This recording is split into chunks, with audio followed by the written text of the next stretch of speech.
Hello the internet, welcome back to Waifus. I'm Sefhi, your favorite gambling addict, and today's topic is gonna be probably a shorter video because there is not a lot of things to talk about this, but I wanna go over Star Candy today. Since some people have been asking what's the optimal way of using your Star Candy, what ways do you have of obtaining Star Candy, like different both free and paid ways you have to obtain it, if it's worth refreshing, and in my opinion, what's the priority for the stages, depending where you are right now on the game. So before we start, as usual, leave a like, subscribe, help me grow the channel, and let's jump directly into this. Once again, probably a shorter video, no need to yap 30 minutes about this. Let's start with the basics. Star Candy, it's obviously only gonna be used for resource stages. This is different from your normal stamina. Every single day at reset, you will be getting 180 to the maximum cap, and then you can use it on any stage you want. If you have 180 and you have not used it and you go to reset, you will not get 180 extra. It's capped, so make sure you're using it every single day before reset, no matter where, just to get some extra resources. It's better to get something at a lower stage than waiting for the perfect stage in order to be grinding, right? So use it, don't worry, it's fine. Now, what ways can you use in order to get extra Star Candy? The first one is free, obviously, and it's going to be where is this? I don't know, because here, the daily candy gift is gonna be giving you 50 every single day, which is not a lot, but hey, we take what we can. That's 5 stages at the 10 cost or 2 stages at the 20 cost, right? The other way, it's on the store, and I'll make a different video for this later today probably. But you can buy here Star Candy, okay? On Korea, this is by watching an ad every day. For us in Global, it's free. Instead, you spend gold. Instead of having to watch an ad, I think most people prefer to just spend gold, right? So I would recommend always getting it in here, obviously. And then the last way you can also be getting Star Candy, free, quote-unquote free, right, is by recharging spending gems. So if I go here, you can spend 3 times per day, and I'm doing it here because I already did it in global, so I cannot do it more. You can recharge 3 times per day, you're gonna be getting 180, and you're gonna be spending 190 crystal leaves. Is it worth it doing this? If you're free to play, it hurts a little bit. Early on, it's nice to do it. If you're like the spender, I think it's worth it. And then obviously, the last way, which is only paid to get more Star Candy every single day, is going to be your subscription right here. I hope the volume is not too low on the emulator. Trying to look on the side, should be fine. Let me lower it a little bit just in case.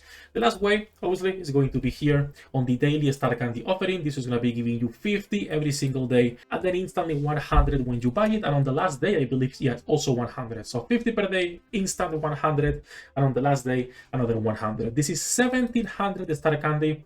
Absolutely worth it. This is the best monthly card in the game because this is a limited resource. There is a limited amount everyone can farm, right? So this is really good. Now, that said, what is the priority to actually be spending your Star Candy on? Because there is a lot of different stages. Let's go with the most useless one first. Secret of the Bakery. I have never farmed this in Korea. I don't farm this in global.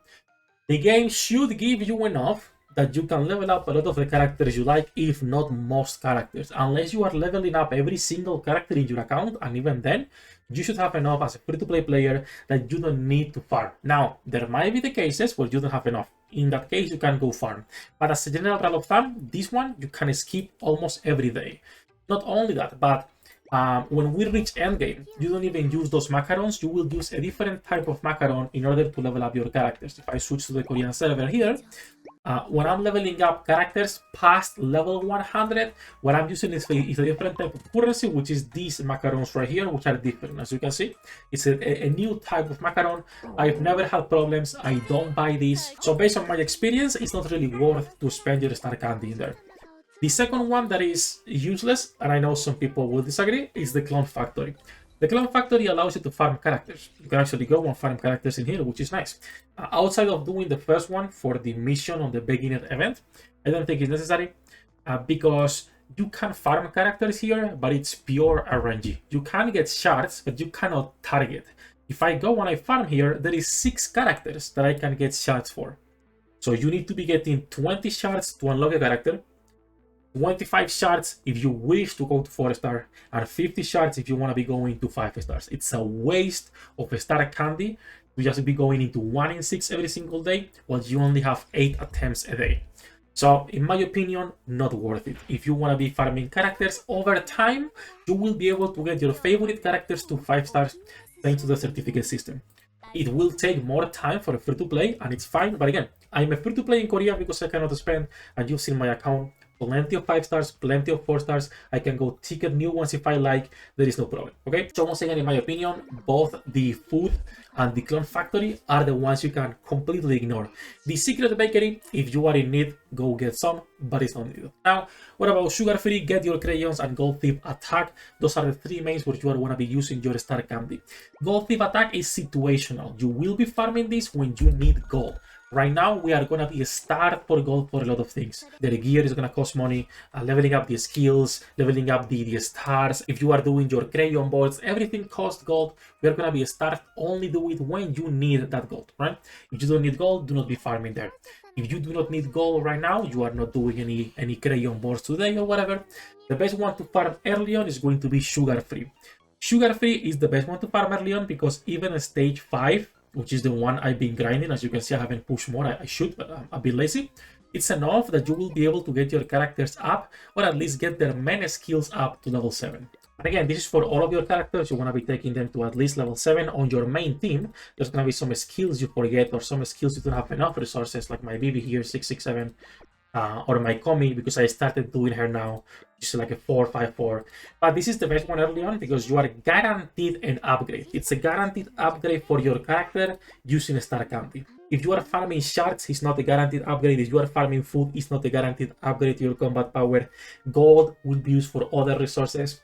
And the end game one, and the one you're going to be doing the most, crayons, are not guaranteed an upgrade either. First of all, gold crayons. Never sweep this if you cannot sweep stage 10. Sorry, 9. On stage 9, you can already get ultra pastels. On stage 8, you can't. Only sweep this at 9 and 10. Never before, because it's a waste of star candy. If you are still not at level 9, it's fine. There is no rush. You could grind or sweep some of the early ones, even though I don't recommend it. What I will say is just get the skill materials instead. Because again, it's a guaranteed power increase versus the crayons or versus the food or the clone factory. So TLDR, to close up this video, sugar free is priority for the skills early on. Gold when you need it. Crayons are going to be the end game long-term goal to grind every single day. Okay, that's what you're going to be farming.